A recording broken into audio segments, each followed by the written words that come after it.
Hi guys, my name is Antonio. I work here at SlabWare, and today I'll be teaching you how you're going to upload materials inside the 3D visualizer. So now let's go to the tutorial.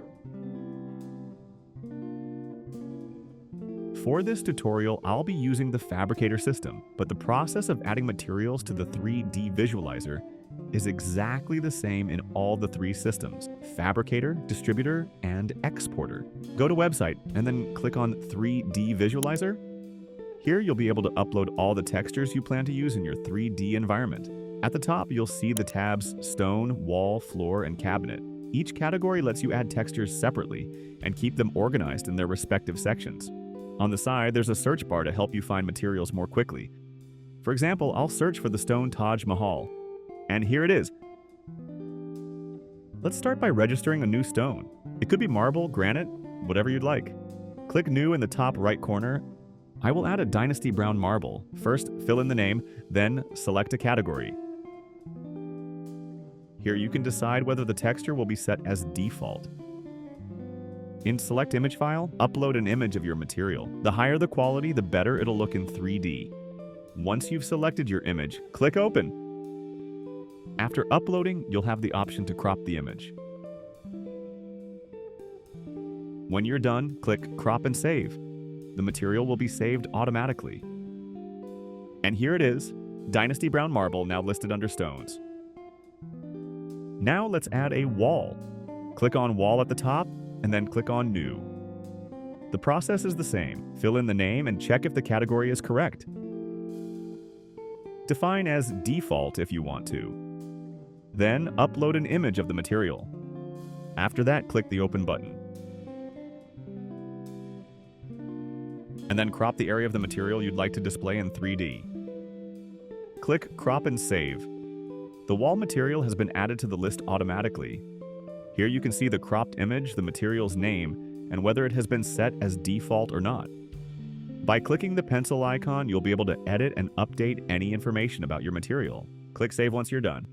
By clicking the trash icon, you can delete the material. A message will appear asking if you're sure you want to delete the content. If so, click Yes. Now we can also add textures for the floor and the cabinet wood. The process is exactly the same as with stone and wall. I've already added my materials here. I added floor 6 to the floor and plywood 7 to the cabinet. Let's see how it looks in the 3D visualizer.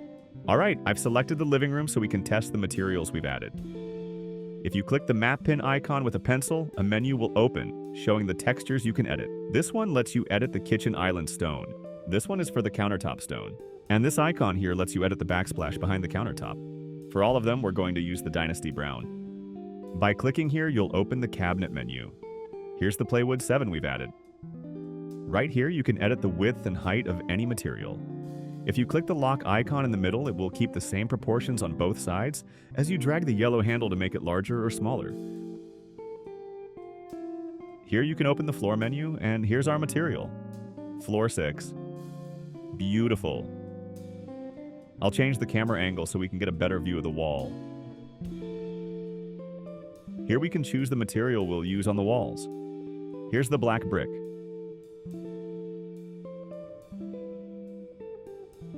This part of the wall, the TV wall, can also be changed. You can adjust the width and height of the texture until it fits correctly. If the crop of the material doesn't look the way you want, you can go back to the page where we've added the textures and keep cropping different parts of the image until it looks visually right for you. In the side menu, we have some functionalities like the camera angle, with 5 options you can switch between. This one, when clicked, hides the edit icons for the textures. See? It looks great for viewing without the floating edit icons in the living room. The question mark icon gives you some how to use tips. And the house icon takes you back to the menu where you can choose which room you'd like to test these materials in. I hope this video helped you guys, and if you have any doubts, you can contact the support team. And if you are new at SlabWare, you can go inside SlabWare.com and start a free trial right now.